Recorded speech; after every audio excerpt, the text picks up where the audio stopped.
Review the procedure for kicks from the penalty mark. Before you get to the field, you need to review kicks from the penalty mark. Before the match starts, you need to go over kicks from the penalty mark and how you're going to handle that with your teammate or teammates, 2 or 3 referees. The head referee shall choose a goal. Which kicks from the mark shall be taken. Each coach will select any 5 players. So not like in USSF or in some tournaments where only those players on the field at the end of time can participate. In high school, it's any 5 players, including the goalkeeper, on or off the field, except disqualified players. So anybody with a red card, anybody with 2 yellow cards cannot participate to take the kicks. A coin toss to be held as in Rule 522. Visiting team captain calls the coin. The team winning the toss shall have the choice of kicking first or second. Teams will alternate kickers. There is no follow-up on the kick. Once the ball is kicked, when it dies, that's the end of the kick. The defending team may change the goalkeeper prior to each penalty kick. So this is a good way to rattle the other team, make the kicker wait. So what I would suggest is, if they're going to do that, tell the alternate keeper, make sure he has his gloves on, make sure he's dressed, make sure he's had a drink of water, says his prayers, so there's no delay. So there's no delays. Whoever has their mic not muted, please mute your mic. All right, you need to talk to this, address this before the kicks from the mark. Following 5 kicks for each team, the team scoring the greatest number of kicks shall be declared the winner. Reporting the score, add 1 goal to the winning team score and credit the team with a victory. When you do your high school report, which is on the high school webpage, and it should be done within 24 hours, make a notation, there were kicks from the mark and the winning score does reflect that. Score tied after the first 5 kickers, kicks from the mark. Each coach will select 5 different players than the first 5 who have already kicked. The kicks from the mark now becomes a sudden victory situation. If one team scores and the other does not, the game is ended without more kicks being taken. If a team has fewer than 10 available players, which is likely, at the end of the first 5 kicks from the mark, the coach must use all players who have not participated in the first 5 kicks. And one way to do that is for one person to write down the short number of the players who have already kicked. They don't have to go in the order you write them down, but as somebody kicks, you should write that number down. The coach may then utilize kickers from the first round of kickers. So after everybody has kicked, then he can bring back whoever he needs for the next round. If the score remains tied after 10 kicks from the mark, the coach selects any 5 players to take the next set of kicks from the mark. So he can pick the first 5 kickers, he can pick the last 5 kickers, whoever he wants, as long as they have not been disqualified. The ball. During all tiebreaker kicks from the mark, the ball remains alive until its momentum is spent. It goes out of bounds or it is retouched by the kicker. Again, there is no follow-up on the kick. During kicks from the mark, unless participating as a kicker or goalkeeper, the team members, coaches, and other bench personnel shall remain in a designated area as determined by the state association. And as Bucky pointed out, the state association has already determined a designated area during the game. So why don't we just keep that as the determined area after the game and during kicks from the mark. It makes man management a lot better than having 20 or 30 people on the field at the half line, okay? Keep it simple. It is preferred that all team personnel not participating remain in their bench area. This makes man management easier. Keep it simple. Caution players. One of the 5 players listed to take a kick is cautioned after he or she takes the kick. That player is not eligible to kick again until one complete set of 5 kicks has been completed beyond the set of kicks in which the caution was issued. There's a lot of words there, but just break it down, look in the book. One of the 5 players listed to take a kick is cautioned before they take the kick. That player is not eligible to kick until the next set of 5 kicks. Another eligible player not listed in that set of kicks must take the cautioned player's original kick. So you can bring somebody from the bench to take that person's turn kicking. Oh, let me go back one. Previous. When a goalkeeper is issued a caution during any set of 5 kicks, they cannot re-enter until the next opponent completes his or her kick. A substitution is permitted for the cautioned goalkeeper. Disqualified players. Any player, including the goalkeeper, who is disqualified may not participate any further. If his or her kick is not already completed, an eligible substitute is permitted. What are the common elements of a restart? All these restarts, the ball must be stationary. The ball is in play when the ball moves. How far is that? The ball doesn't move when someone puts their foot on top of the ball and walks away. It used to be the ball had to go in one full rotation, but moving is going to be different for Bucky, moving is going to be different for Chaz, but moving does show movement in the ball. You can tell it moves, not just somebody tapping the ball on the top with their foot and walking away. So on the restarts, opponent's distance from the ball, the kicks are 10 yards, drop ball is 4 yards. Referees will whistle for a kickoff, PK, indirect free kick, and direct free kick. How many restarts are there in high school soccer? Anybody?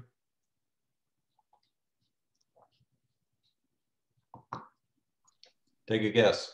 2. 8. 8. 8. And here they are. Penalty kick, corner kick, kickoff, indirect free kick, direct free kick, kicks from the mark, throw in, and drop ball. There are 8 different restarts. And all of them, the ball's got to be stationary. Even the throw in, when you go to pick it up, it's stationary. Kind of stretching it a bit, but. Kickoff. The referee whistles to indicate the start of play, at which time the timekeeper starts the clock. True or false? True. False. False. True, false. False. False. When the ball moves. False. No. The clock starts when the ball is properly put into play, not when the whistle blows. So again, when the ball moves, when the ball shows movement. And there's a page, 37. All right, the kick cannot be taken by the attacking team until the referee gives a separate signal. This is for a ceremonial free kick. The whistle under the following circumstances. The attacking team requests a ceremonial free kick by asking the referee verbally or visually for the minimum distance to be enforced or to move the wall back. So I've watched referees for a long time, and some of them will put their whistle up and look at the goalkeeper. The goalkeeper's not taking the kick. You're not telling the goalkeeper, hey, stop until I blow the whistle. You need to tell the kicker. So if your back is to the goalkeeper, do that to the person taking the kick or that team that's in front of you. The referee or assistant referee, with the referee's acknowledgement, chooses to enforce the distance for game management purposes. If you're the trail referee and the lead referee is closer, or if you have a 3-man system, let your AR come in and take care of that wall. direct him either verbally or visually. Wave him on. Hey, take care of the wall. Ceremonial free kick only used when a red or yellow card is to be given for misconduct occurring prior to the restart. One more thing on 10 yards, I forgot to mention. You're the referee. When you step off or jog off 10 yards, that's 10 yards. If they don't like it, that's too bad. Blow the whistle in their ear. But you set the wall. All right, number 2, a serious injury occurred requiring the trainer to enter the field to attend to but not treat the player, or on the field treatment of an injured goalkeeper. The attacking team requests that the minimum distance requirement be enforced against the opponents. The referee decides to slow down the tempo of the match for game control purposes, for example, to have an extended formal conversation with the player. So there's a foul, it's not bad, but it's maybe the 4th foul for that player. You blow the whistle, stop play, have a conversation. You start it with a ceremonial free kick. So let's look at one scenario. The Florence player is tripped in the Orangeburg penalty area as he was about to shoot on goal. He is injured and must leave the field of play. The Florence substitute, number 2, enters the field and takes the penalty kick and scores. Orangeburg proceeds with the kickoff. Is there an offense? And what is the responsibility of the referee? So anybody have an answer? Yes, there's an To offense. not take the penalty kick. Okay, anybody else? He cannot take the penalty kick. All right. The sub cannot take it, PK. Right. All right. I agree. All right. Substitutes for cautioned, injured, or bleeding players may not take the penalty kick. You guys are outstanding when entering the game during a penalty kick situation. Page 66. So you'll retake the kick, right? Say it again. Will you retake the kick? Will you caution the You substitute? retake the kick. Do you caution the substitute, You don't or is need- that your fault? No, you don't need to caution a substitute. Just retake the kick. Okay. You wouldn't Thank have gotten to that point because you have to blow the whistle to take the penalty kick. Right. So exceptions to free kicks, the score stands and a report detailing the incident is made.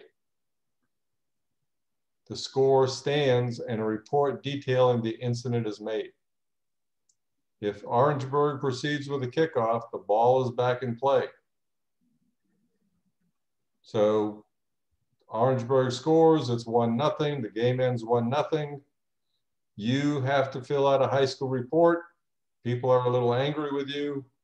You let the high school league decide what to do. Opposing players shall be 10 yards from the ball and in all directions until the ball has been played. Fort Mill has a direct free kick. Chapin defenders have set a 3-man wall, the correct 10-yard distance from the ball. Fort Mill player, who is an attacker, number 9, moves into the wall and refuses to move. What is the correct sanction for Fort Mill, number 9? Caution number 9. Exactly. Well done. Yes. Right in the book, it says you will caution the player who fails to move the required distance away from the ball or the defensive wall when 3 or more defenders are in the wall. So 2 defenders, no problem. 3 defenders, caution. Kickoff, start of play. The referee signals with a whistle. At the moment of the kickoff, all players except the player taking the kickoff shall be in their team's half the field. Players on the opposing team shall be 10 yards from the ball until it is kicked. The ball must be kicked and move. Kicked means the ball has been kicked and it will move. If taken improperly, the kick is retaken. Direct free kick and indirect free kick restarts. The ball is placed at the spot of the foul. That's what the book says. It doesn't say on that blade of grass right there. And many of you have seen that referee that slows down the game because the ball wasn't placed on that spot on the grass. So let's talk about that for a second. It is more important in the attacking third to get the ball within a yard of where the foul was. In the defending third, with the attackers coming out back at their own goal area, 3 or 4 yards is fine. Okay, don't pour gasoline on a little spark and try to get stuff going. Bob, Oh, go ahead. before you go on, okay, we got the ball positioned where it needs to be for the free kick. What should the lead referee or the referee do at this point? Stand there and watch the kick, or I mean, where should that person position him or herself?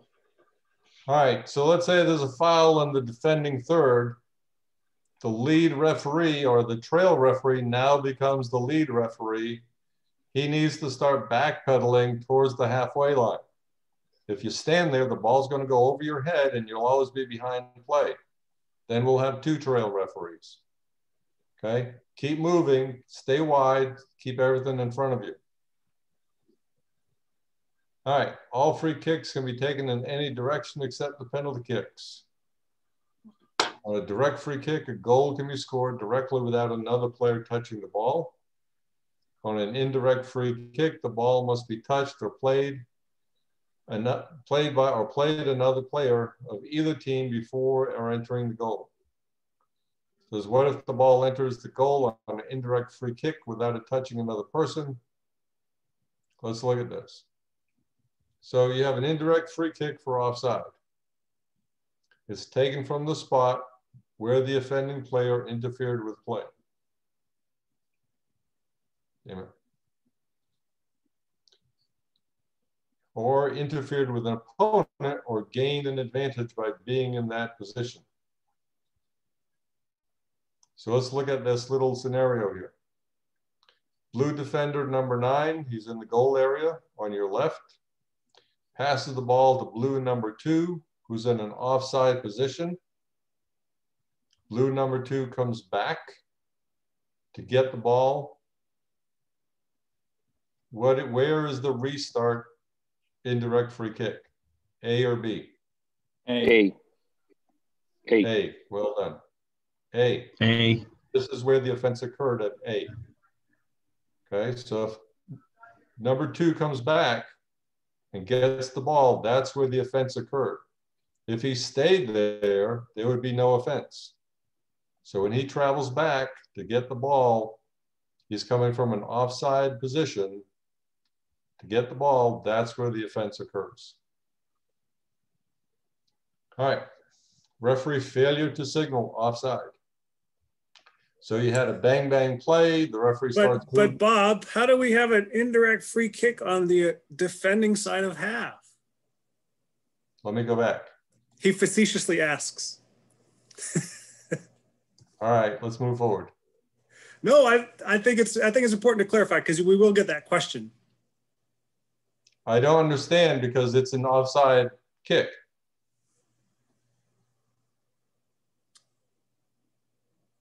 We will. The A position, it's in attack field. It's not in the defense field.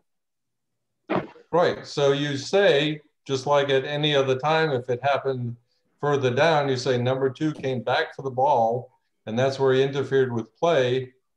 You blow the whistle, indirect free kick, and move on. Yeah, I think this is Paul. I think Sky is raising conventional wisdom from the sidelines that you can't be offside in your own half of the field. So that's it.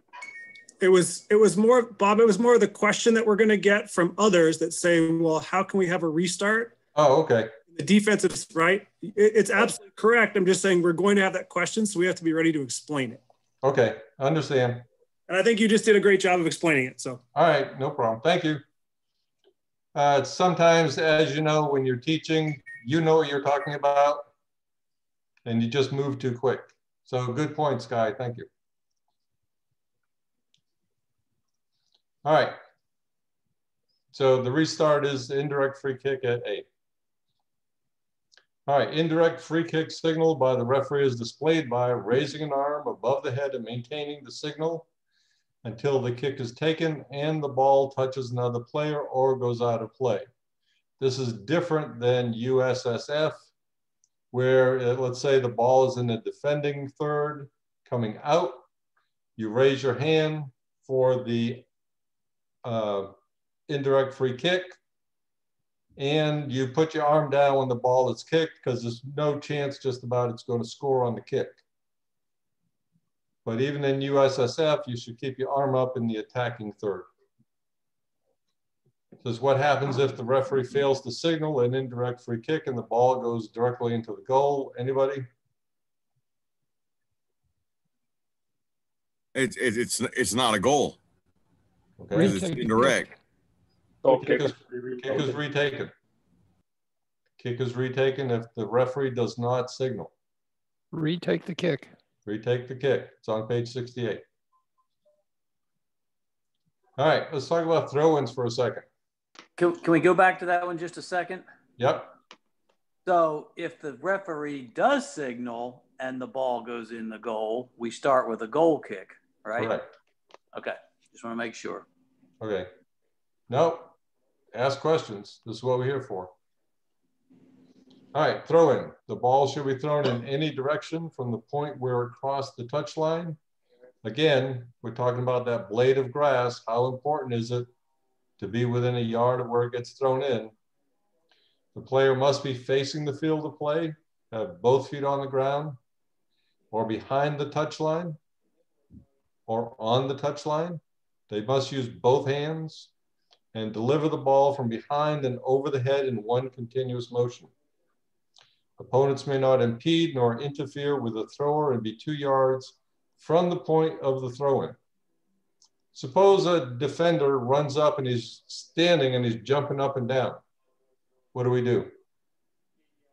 Caution. Caution. Caution, right. Why? Unsporting conduct. Late start. If on the throw-in the ball fails to enter the field before it touches the ground, the ball is awarded to the opponent at the spot of the throw-in, different than USSF. Corner kick. A goal may be scored directly from a corner kick, but only against the opposing team. A corner kick is awarded to the opposing team when a free kick is taken from outside the penalty area, goes untouched into a team's own goal. Players from the defending team shall be at least 10 yards from the ball until it has been kicked. Or is it 10 yards from the corner arc?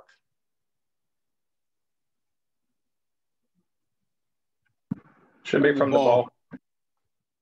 From the arc. The arc is the answer. Corner arc. Corner arc. Very good. The corner mark. Yeah. The offensive players cannot be offside on a corner kick. The player taking the corner kick may not play the ball again until after it has been played by another player. I have seen corner kicks hit the post, the goal post, come back to that player, and that player score. And the referee has missed it. Be aware of who's kicking all the time. Penalty. Indirect free kick awarded to the opponent from the spot of the foul, if that player kicks the ball again. All right, put your thinking caps on. A goal may be scored directly from a goal kick. True or false? True. False. True. False. True. Joe, you said true? True. False. What's missing? True against the opponent. Yeah, what he False. said. You must add, but only against an opposing team. You got to be careful. All right, Bishop England goalkeeper takes a weak kick on a goal kick. A Stratford player runs into the penalty area, gets to the ball first and scores. What is the restart? Kick off.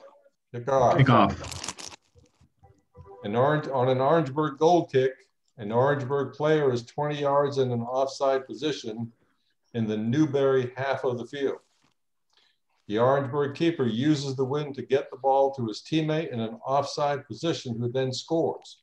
What is the restart? Kickoff.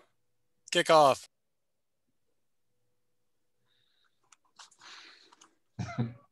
Kickoff.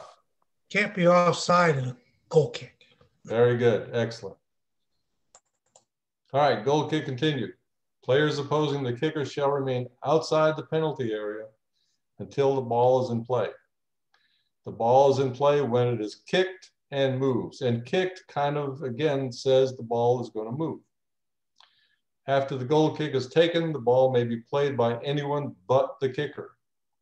Penalty, indirect free kick, awarded to the opposing team from the spot of the foul.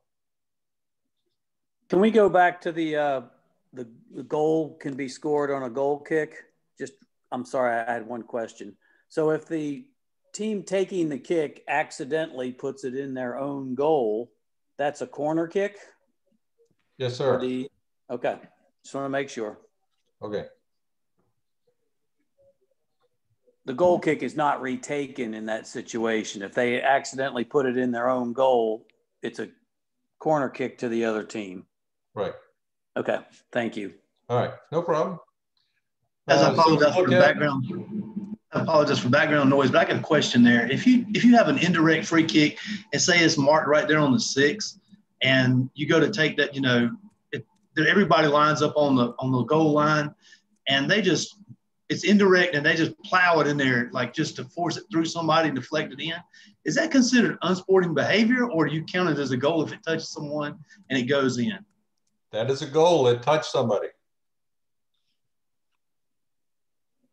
So what I would do is not have anybody standing on that goal line if it's indirect. Does it matter? Even have the kicker standing there. I mean, the goalkeeper.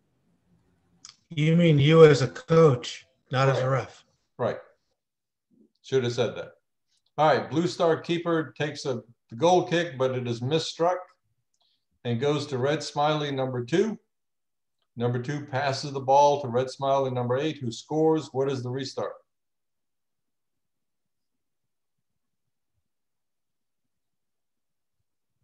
Well, assuming those blue stars are players, then it would be a that's a goal. A kickoff. But if those aren't defenders and there's no defender up there, then wouldn't that be offsides? No, the blue stars are coming out and the red smileys are going in. So goal kick. You've got to penalize 8 for being in the box during a goal kick. Okay, so let's stop there for 1 second. No. It's not a box, it's a penalty area.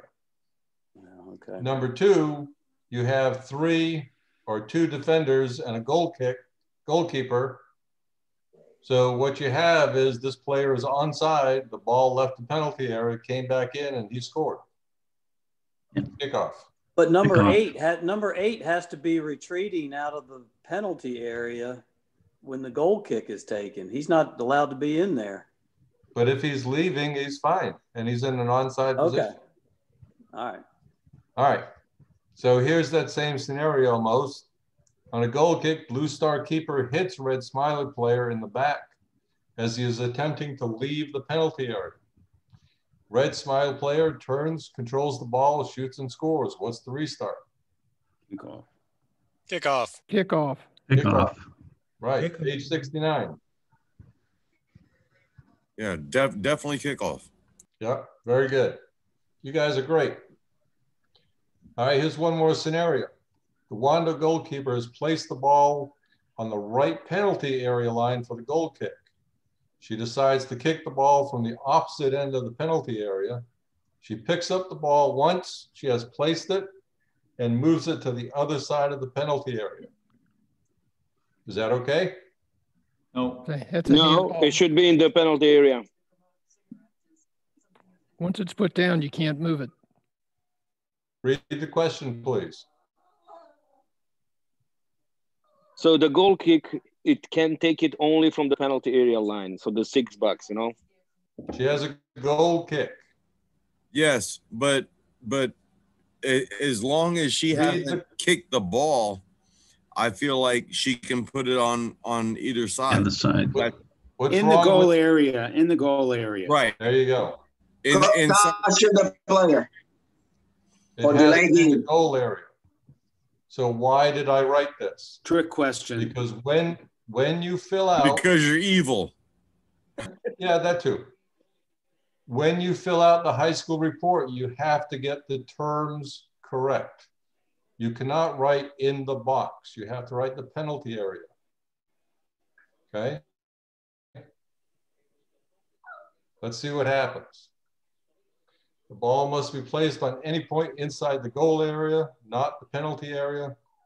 As she has not put the ball into play, there is no penalty.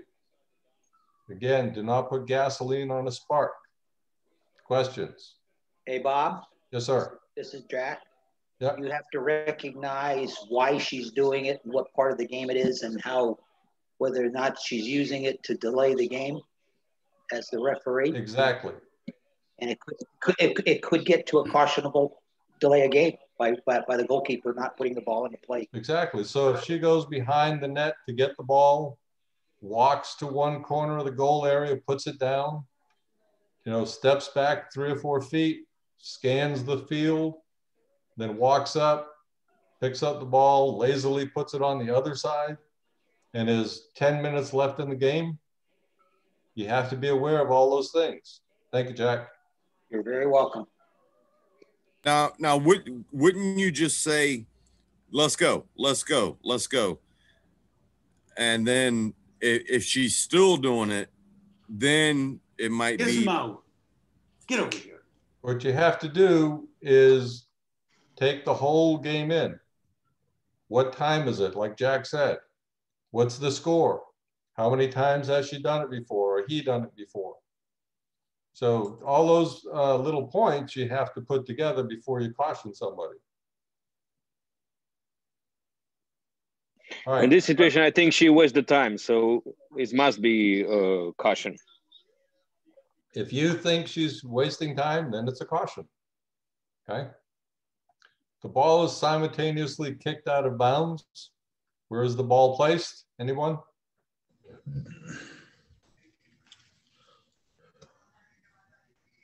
The ball is simultaneously kicked out of bounds by 5 yards from the touch line.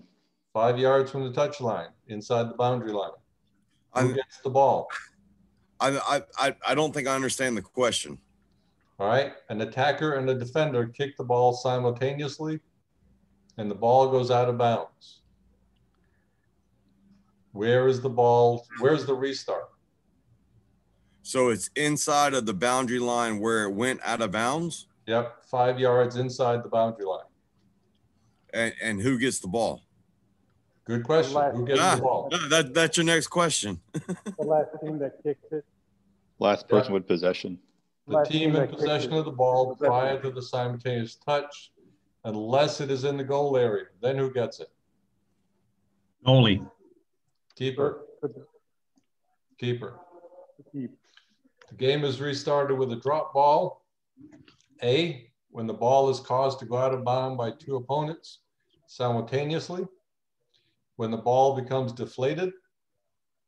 Following a temporary suspension of play for injury or unusual situation.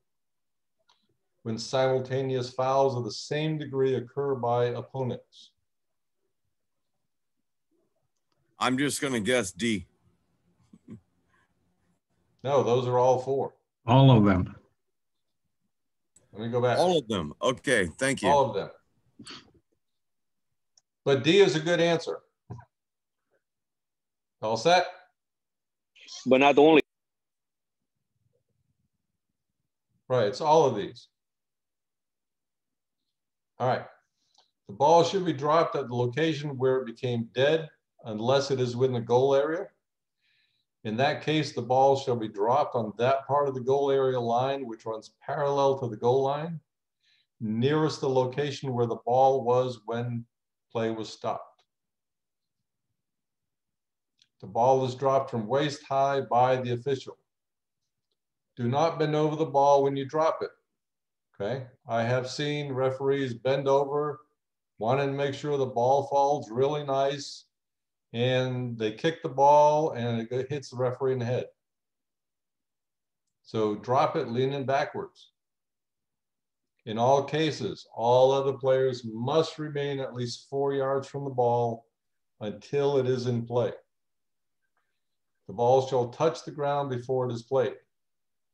Drop the ball again if it touches a player before it hits the ground, or leaves the field of play after it touches the ground without touching a player. If when a play was stopped, the ball was in the penalty area, the ball is dropped by the defending team's goalkeeper with all opposing players outside the penalty area. So if you have to drop the ball in the penalty area, all the opposing players must be outside the penalty area. Is there any scenario in which you would drop a ball to an offensive player in that penalty area? I cannot think of one just real quick. In all cases, all other players must remain at least 4 yards from the ball until it is in play. Spelled yards wrong. All right, so let's look at this. What is the restart if a drop ball enters the goal without touching at least 2 players? If it enters the opponent's goal, or if it enters the team's own goal? So if it enters the opponent's goal, it's a goal kick. And if it enters the team's own goal, it's a corner kick. Somebody brought that up a little while ago. We good? I got a question there. So when we drop it to, let's say the offense is getting the ball 10 yards outside their offensive penalty area, the area they're kicking into, that player can dribble the ball 100 times, but she still can't score off of that, right? But she can take the ball and dribble if she wants, right? Okay, what do you think? Correct. Correct. But she can't dribble 30 yards into the penalty area, into the goal area and score, because it still has to touch a second player. Exactly. Okay. All right, good question. Stall defender, either inside or outside their penalty area, kicks the ball. It hits the referee and is deflected over the goal line, not into the goal. What's the restart? It hits the referee and deflected over the goal line, but not into the goal. What's the restart? Is it a redrop? Corner kick? Go corner. Drop ball. Goal kick. So this scenario, the ball remained corner in kick. play after striking the referee. It did not change possession, which is one of the key areas. A promising attack did not develop, and the ball did not enter the goal. So the restart is a corner kick. Well, but that changes possession. The defender had the ball. Now you're giving it to the offense. Yeah, that doesn't. When they talk about it did not change possession, they're talking about before it went out of play. Okay. All right. Yeah. Okay. So in other words, there wasn't an attempt or there wasn't a chance for a teammate to score. That's what they're meaning. It did not change possession. Okay. All right. All right. Attacking player kicks the ball from either inside or outside the opponent's penalty area. The ball strikes the referee and deflects over the goal line and not into goal. What is a restart? Again, the ball remained in play after striking the referee. The ball did not change possession. Promising attack did not develop. The ball did not enter the goal but crossed the goal line. It's a restart. It is goal kick. So on a couple of these, they're pretty wordy in the book.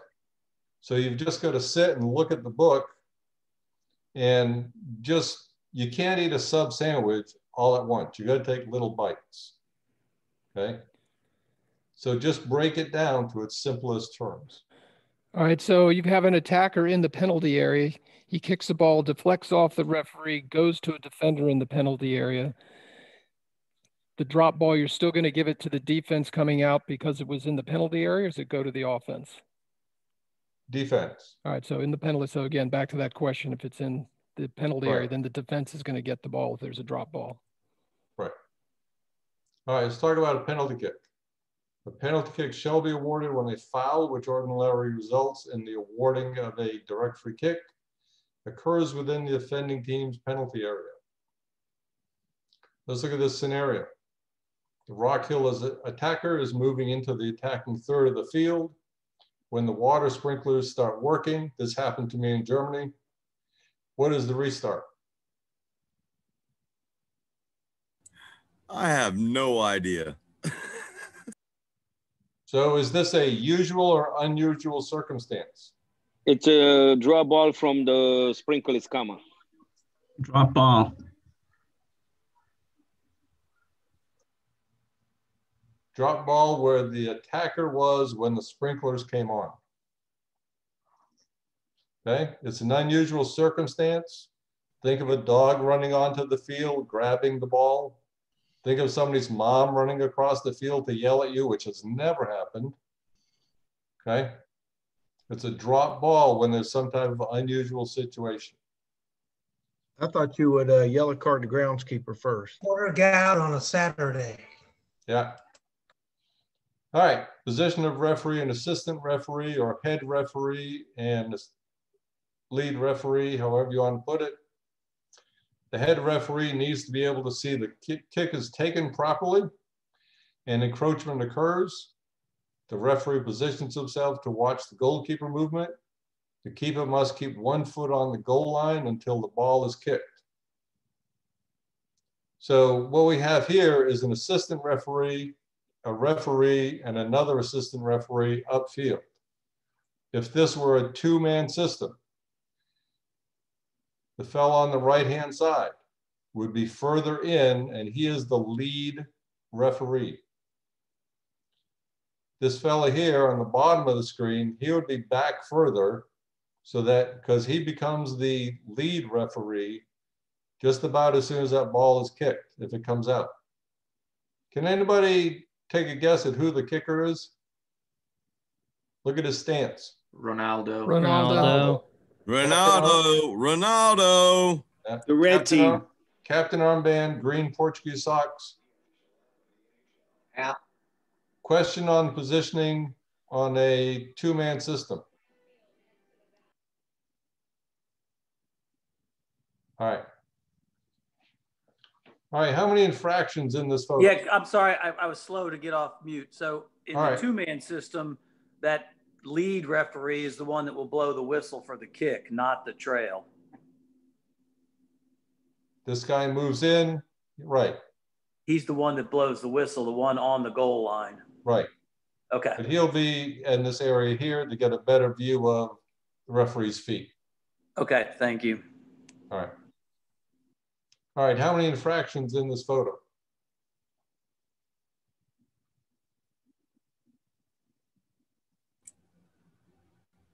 Five? I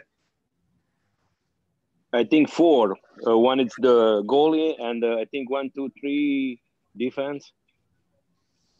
Oh, I see it. The offensive players also. It's on the side. It's 5. Yeah. So in this situation, we have an AAR.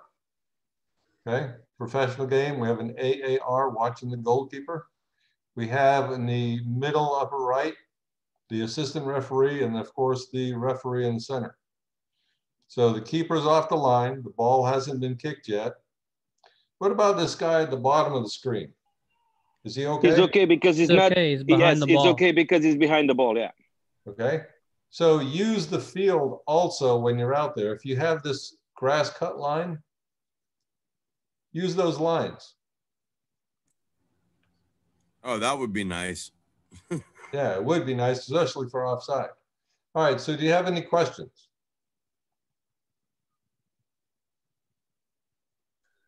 So what was the restart? Did we ever say that? We asked about infractions. We've got answers. So both teams are in offense. No matter whether. In my opinion, if he scored, it's keep the goal. If he's not scored, retake it and caution. Nope. Exactly. If the goal is scored, it's a goal. It's a goal. Yeah. If he gets the ball, it's a re-kick. Not if you're penalizing that other white player for being. That's it. That'd be incorrect. Both right. teams are encroaching. That's right. So are you going to take the ball out of the net? If no. No.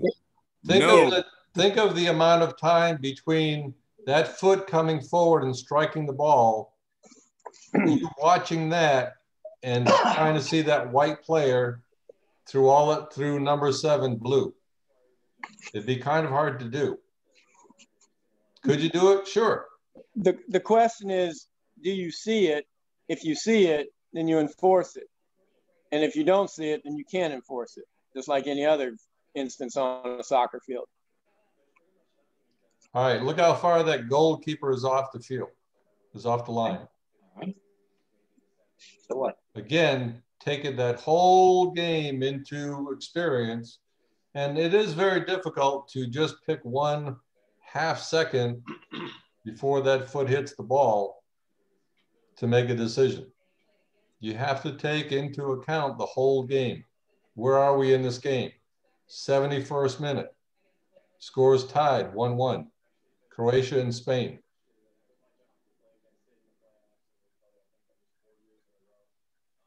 That'll be up to you. No. All right. If there are any other questions? That is definitely a goal if it goes in. All right. What's the call that if you have 2 encroachments by both teams, one by both teams, and the goalie's off his line, and the goal is scored, and you see it, it's a re-kick. It's not a goal. Right. It is a re-kick. In all instances, if both teams encroach, it's a re-kick. It depends. In my opinion, it depends fouls. how fast it's going, the situation. Because right now, because we just look at the picture and analyze this one, it's easier to say retake, you know. But as time he kicked and he goes in, the ball goes in. In my opinion, in most of the situation, in 99 situation, if you look at the referee in the big soccer, they let a goal and a kickoff. Okay, so only let's if it's leave it. missed. Let's leave it at this. Let's leave it at this. If the referee sees the white player encroaching, you redo it. If he doesn't see it and he scores, it's a goal. Correct? Correct. Okay. Because we could do, you know, what if the dog didn't run after the rabbit, but chased the squirrel? And so we have 2 situations. Did the referee see the white player? Yes. Re-kick. Did the referee see the white player? No. And the guy scores, it's a goal. But Bob, I think what Bob is trying to say here, right, is that according to the rule book, the retake is correct. But according to practical officiating, which is what Bob is getting at, right, this is a goal. Right. Right. There's no reason to take this back if the ball's right. If this was high school, could we confer with the AR that's on the goal line? And if he says that the keeper came off the line and we saw the encroachment on the defending team, could we not retake that way for both for dual? Well, yeah, of course. If you saw it. Well, we wouldn't have seen the keeper. We would have been keeping an eye on the encroachment on the offense. Yeah, and that's why you have a team. Okay. And before this situation, 1-1, 71st minute, these guys have walkie-talkies or ref talk. And immediately, the keeper was already off the line for a second. So the referee already knows keeper's off, keeper's off, keeper's off. Okay. So he already knows. So now he might focus better on that players moving in or encroaching. Now, also, Bob, if these referees don't have mics, part of your pregame, which should cover these penalty kicks, if the AR is backing up and the ball's in the back of the net, it's a goal. Yeah, you got to work as a team. All right. Also, part of your pregame should be, let's not call things that are considered trifling. And that white guy coming off that line back there, To me, that's trifling. Right. He in no way interferes with anything. All right. Are there any other questions? Let me ask this one question. How soon before a match do you show up? Bob, I have one comment. Go ahead. Everybody needs to go in and look at Law 14 penalty kick, the chart on page 70, because there are some differences in restarts between high school and USSF. We haven't covered them tonight. There's a whole bunch of other stuff we can't cover because there's not time. But you need to review the penalty kick chart and restarts, because there are two instances when play continues in high school and where it's an indirect free kick in USSF for attacking violation. Right. Okay. Just, you need to know that kind of stuff. Don't get lulled into a sense of security. They are differences in the PK procedure. There was one question about who drops the ball. Is it the head referee or the trail referee in a two-man? Whoever asked that, you want to step up? I think it was Scholar Banks asked that question. You want to explain that a little bit so Bob can deal with it, please? Yes, sir. Sorry.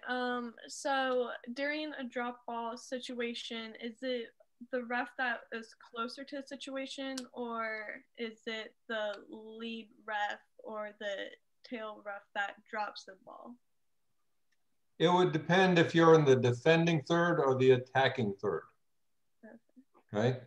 But usually if the ball is going, if you look at your screen, let's say the ball is going to the right and it's just in that arc, then the trail referee should drop the ball because the lead referee should be downfield already, waiting for play to catch up to him.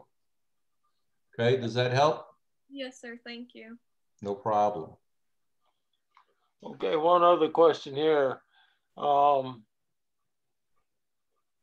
sorry, wait just a sec. It was somebody made a comment, Joel Frank, I think, that was 10 yards from the ball, knocked the corner arc. I think you made that statement when you went through it, but the slide may have indicated that incorrectly, but you stated from the ball. On the throw in, proper distance for the throw.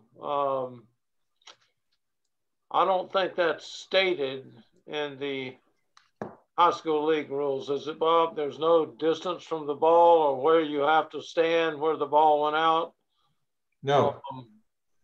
But there is a distance for the defender to remain from the thrower. Right. 2 yards. Okay. And there was another part of that question, your thoughts on impeding the keeper while she or he kicks, but standing outside the 18. I'm not sure about that. That's from Tom Wilburn. Yeah. Tom, could you talk to that, please? Yeah. What I normally see in a high school match is oftentimes a kid will run up as the keeper is trying to punt it, and he'll probably jump close to the 18, hoping the ball is going to deflect off his back. I see that as kind of unsporting behavior because he's not allowing the keeper to release the ball, but I just wonder what everybody else thought. I think you answered your own question. Okay. Does everybody else see it that way then? I think the question he's asking though, Bob, is if the player is jumping outside the box, because the penalty area, sorry, the goalie only has protection for the punt inside the penalty area. So if the player is outside, is it really an infraction? Inside or outside, if he's stopping the keeper from putting ball into play, it's unsporting behavior. It's also very dangerous. It's the easiest way to get a concussion. So yeah. I'll normally tell the player first time I see it, don't do that again, it'll get carded. And if it happens again, I'll card it. Right. But if he's respected the 2 yards to release that, then What's the difference between that and anybody else kicking a ball? Okay, the point isn't 2 yards or 5 yards. The point is he's stopping the keeper from putting the ball into play.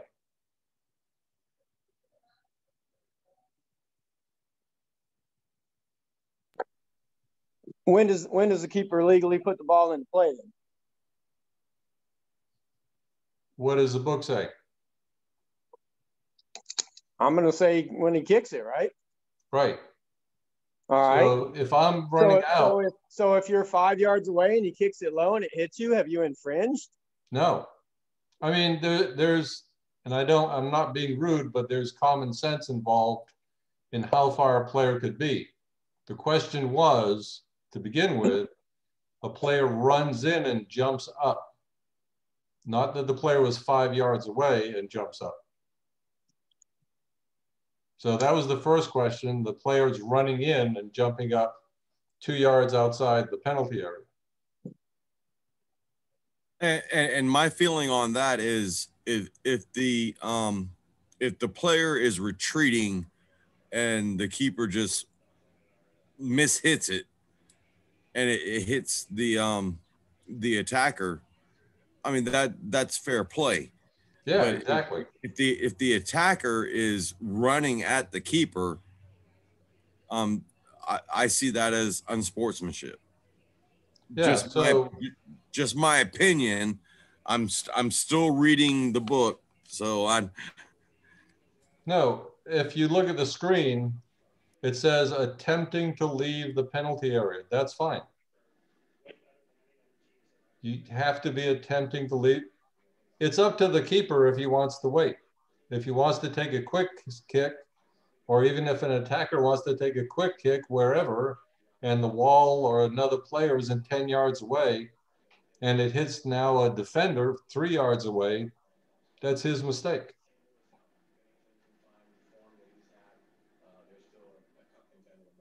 Yeah, whether it's a defender or an attacker. Yeah, it doesn't matter.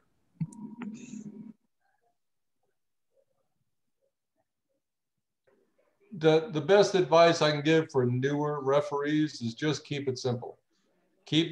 Your best friend is the ball moving and you moving.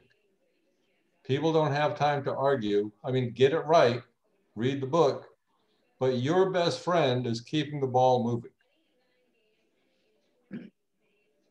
Here's one more question if we're done with that one. Anybody got anything more on those?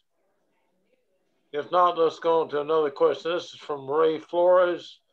He wants to know if a defender is respecting the 2 yard distance for a throw in and the thrower hits him with the ball hard, is there any offense there?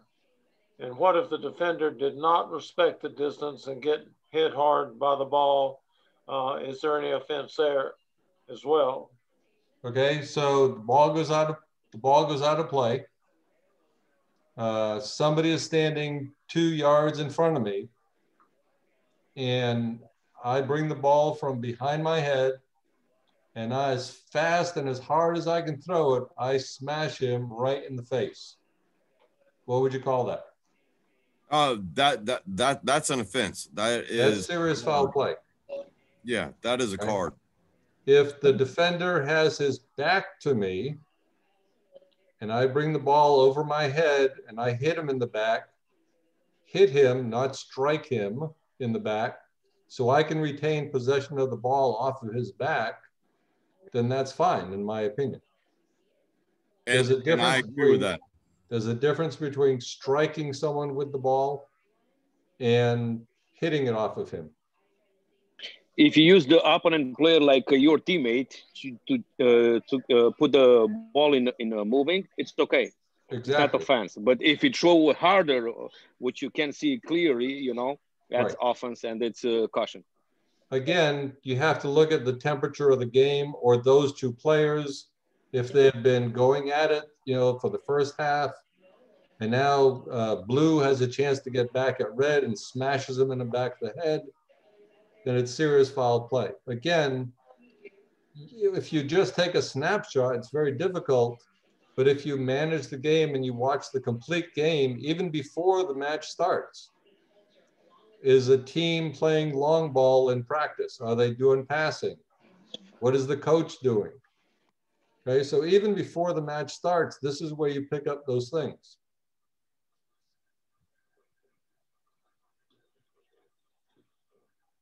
Okay, well, one follow on to Ray Flores' question that you just discussed. So what is the restart for this instance that Ray brought up? The defender's 2 yards to the ball. He gets hit in the face of the ball hard. We said that was a serious foul play. Okay. So what are you going to do as a referee? Striking a player, that's a direct free kick offense. Yes. Why? Why is it a direct free kick? Cushioning. It's cushioning and direct free kick because it's considered foul. It's something offense to the, you know, so it's like a fault. Okay, so the key is, when does the ball become live, or when does the ball become in play? Crosses the line. When the ball is moving, and the ball was moved. Wait. When it crosses the line. Okay, so let's take that same throw in, and the red player is throwing it in, and he had a beef with the blue player who's now sitting or standing off the touch line, almost in a substitute position. Yep. Now that throw in, instead of entering the field, he takes the ball for the throw in, and he smacks that other player who is a substitute now, not on the field, in the head, and you get serious foul play. Now it's indirect free kick. You want to come out? I think it's violent conduct. The ball never entered the field of play. Oh, still throwing. So it'd be a throw-in? Throw-in and a rejection for violent conduct? My opinion, it's caution and keep the same team position, and it's continue to the throw-in. But it's caution for the player who did it. It'd be not a caution, it's an ejection. Yeah, it's a disqualification. Disqualification. Correct. It's disqualification to red card, yes. Right. Okay.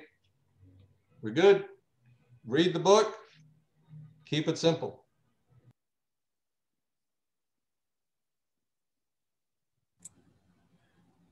Mr. Bob, yes,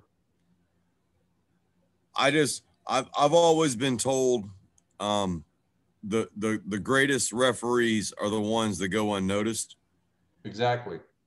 Let the ball do the work. Let the players do the work until there's until there's malcontent. And so that's just my philosophy on it. But there are rules, and we have to follow them. Yeah, let the players show their skill. All right, Bucky, it's all yours. Okay, that's great. Thanks a bunch. Are there any other questions about anything you'd like to ask, not just about drop balls and restarts and KFTM and all that sort of stuff? Jan just posted the attendance roster up here, so be sure to check into that so we get everybody's attendance. But take this extra time tonight to think about some stuff. We got Bob here, Sky's on, Jack's on, a whole bunch of other people that can help us all be better officials, and the season's going to start in about 10 days. So if you can come up with something that we can talk about and help you with, let us know. We're here to help. Go ahead. Bucky, can we go back to the overtime? So if we have a JV game to be followed by a varsity game, we go through all that same procedure, overtime procedure for the JV game? Yes, sir, you do. A winner is required in SCHSL and SCISA play for any contest that ends in a tie. You must have a winner. And that's private schools too? Let me finish. If the school decides they're not going to play overtime, then you just report that to your district director. You can't make them play overtime or kicks to the mark. That would be a school decision, but the high school league requires a winner. How about for middle school? Decision to your director. Go ahead. How about middle schools? Middle schools are not high school. They're neither JV nor varsity. Okay, so those games can end in a tie. Yep. There's no ruling on that from the high school league. They're only talking about JV and varsity. Now, we don't have any middle schools in this area. Jack has a bunch of middle schools up there. He may want to chime in. At the bottom. Jack, unmute yourself and talk about middle schools. He's talking but muted. Jack, unmute yourself. I got it. Sorry, Bucky. I thought I was open. I have 20 middle schools in Greenville County that play. I make the overtime rules because primarily for two reasons. One is most of our middle school fields do not have lights. So if we have double header scheduled there's no way to get both games in if we allow overtime and have to have a winner. So I tell the schools there won't be any overtime winners. You can have ties at the middle school level.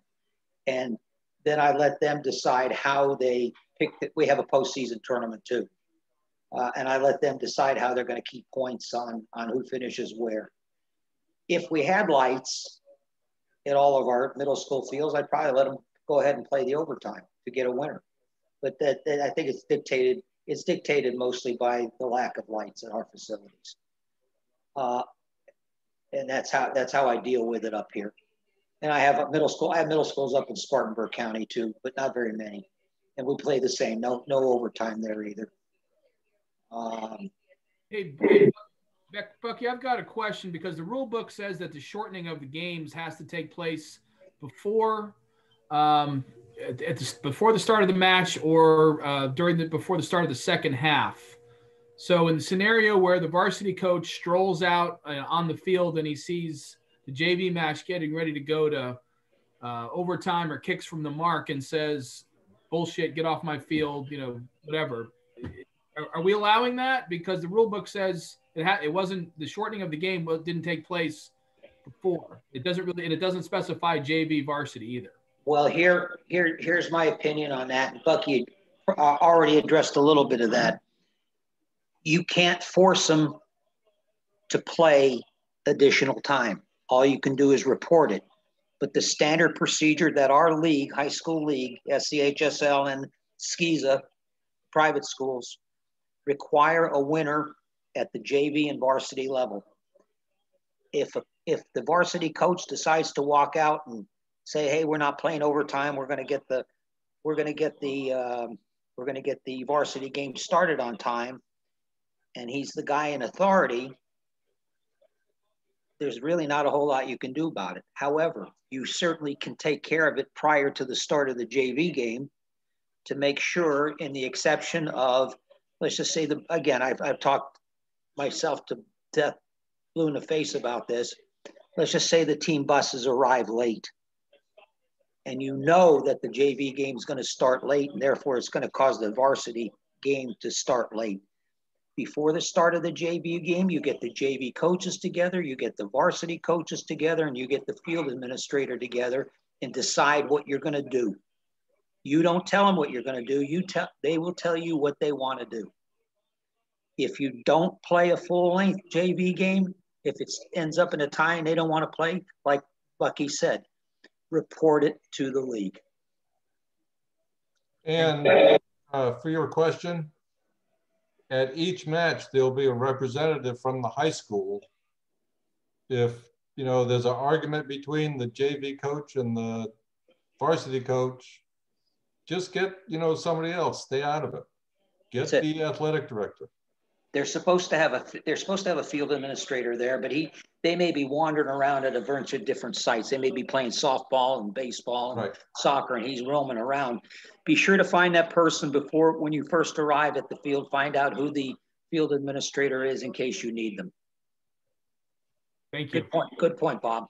Yeah. Please explain to the schools when you're in this decision process what the high school league position is. There will be no ties in JV or varsity games. You will play in regular season, 2 full fives, if still tied, kicks from the mark to conclude a winner. And the same for the required overtime procedure and kicks from the mark in playoffs. There will be one, okay? If the school decides not to do that, you need to report that. It's just like if there's lightning out there and the school says, we're going to get off the field, and you go, wait a minute, I'm the referee, we're not leaving the field. Good luck. I mean, common sense plays a long time. Yes, you need to tell them. And then if they are not going to play, report that to your district director, who will report it to the high school league, and the high school league and the team / school will make a decision on how to handle that. And the school's going to get what they want because that's just the way it should work out. But if at all possible, we want no ties. We want a winner for every game, JV and varsity. Is that, I mean, I don't know if we can talk about it anymore, to be honest with you. That's great. No, that's Did you understand totally? Yeah. Yeah, try to cut it off at the pass before, if, like I said, if you're going to start the JV game late for others, you know, it could be that there's a weather issue. You can't get the JV game started on time. What tends to happen is the JV coach is the science teacher, and the varsity coach might know a little bit about soccer in some of these, I'll call secondary schools around here. And it's just, but all the clarifications were great. And to your point, go to hand on a Tuesday in the spring. There's a track meet. There's track practice, there's soccer practice, there's a softball game, there's a baseball game. You can't even turn around and not bump into somebody. So the chances of having a field administrator around are rare, but we can only try. We can only try to map it out at the beginning. You can only tell them what the rules are in this regard. You can't make them play overtime or kicks in the mark. It's just like a forfeit. You just declare what the score is and report it as such. You can't declare a winner of the game. Perfect. It's a dead horse. Can't score a goal. It's a dead horse. Okay. Anything else? That's a good discussion. Just remember, time is kept on the field officially. We start and stop the clock based on the signals we give. And we stop the clock 2 minutes before the end of every period. So there's no confusion with the horn going off and you've still got 10 minutes to play, okay? And that's from the high school league in writing. That's what they want us to do. And next week, Bucky, we have one more newbie session on Sunday and Tuesday again. Is that correct? Yes, sir. 7 o'clock. And it's completely new material. It's not from what we talked about tonight. It's completely new material. You are correct. And it's going to be Super Bowl Sunday. And we've talked about that and thought about that. And by the time we figure out when the presenter can be available in the following week, or if he can be available and those kinds of things, it'll be Wayne Pavlicek. If you can't come Sunday, that's why we got Tuesday. Join us on one or the other. Everybody's invited. If you have 2 years or less experience in high school, that's a mandatory meeting for you. We're going to talk about how to take all this information and put it into the management of the game from the beginning, showing up, leaving home, packing your bag, all the way through the end of the final play and the final whistle. Any questions about that? No, sir. Bucky, can I make a statement to all my upstate folks that are still with us right now? Guys, keep an eye out for emails over tonight and tomorrow for about distribution of books, the rule books. I'm getting them out to everybody. There'll be some detailed information. I got some folks helping me getting them out to everybody. We do have patches finally from the state. I don't have them yet because I have no idea how many people I have yet and how many newbies I have yet. But for all you newbies from around the whole state, we use the same patch every year. Cost you $5 to get a patch, but it's the same patch every year. A one-time purchase unless they decide to change the design of the patches, which is not very often. One thing, I don't know when you got on the call, Jack. Were you on early or did you get in? I got on about 1 minute after 7, Bucky. I'm sorry. Well, that's fine. Did you hear the comments that we had about high school leagues about to get this Arbiter registration process worked out with Arbiter? They better, because we already got games coming up next week, huh? I got that, but Jan said they were about 85% certain they'd have it fixed tomorrow morning. So all those of you who are in registration limbo with the high school league, hopefully that'll get solved tomorrow, and nobody will be happier than your directors. I can just assure you of that. Yes, I know. Anything else? I just Columbia on Sunday doing have a blessed day. Be sure to check out in the poll, and thanks for attending. Thank you, Bob, for putting out a great effort again and taking all the questions. Appreciate it. Thank you. Good luck this year. Again, thank you, Bob. Thanks, Bob. Thank you, Bob. Thank you, everybody. Have a good night, guys. Right. Yep. Good night. Well, thank you, Bob. See you Sunday. And as a newbie, I appreciate all of this. This is great. I really am enjoying it. So, who do you work for, Mike? Who's your district guy? Mr. Jones. Send him up here, Bucky. Send him up here. You want to come up and do some games in the upstate, Mike? Hey, I'll go anywhere. No, Jack, he wants to work for a good director, and I only paid him $20 to say everything he said. So you couldn't afford him anyway. Yeah, and Bucky, your check bounced.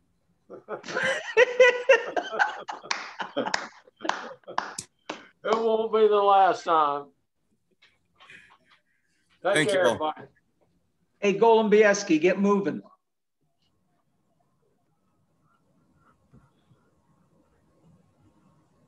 And John Reed, if you're still on, I didn't answer your question about the slides, but basically tonight we record this and we put it on the high school website. If you've been on all my emails, you've already got the link for that. So you can see Bob's slide.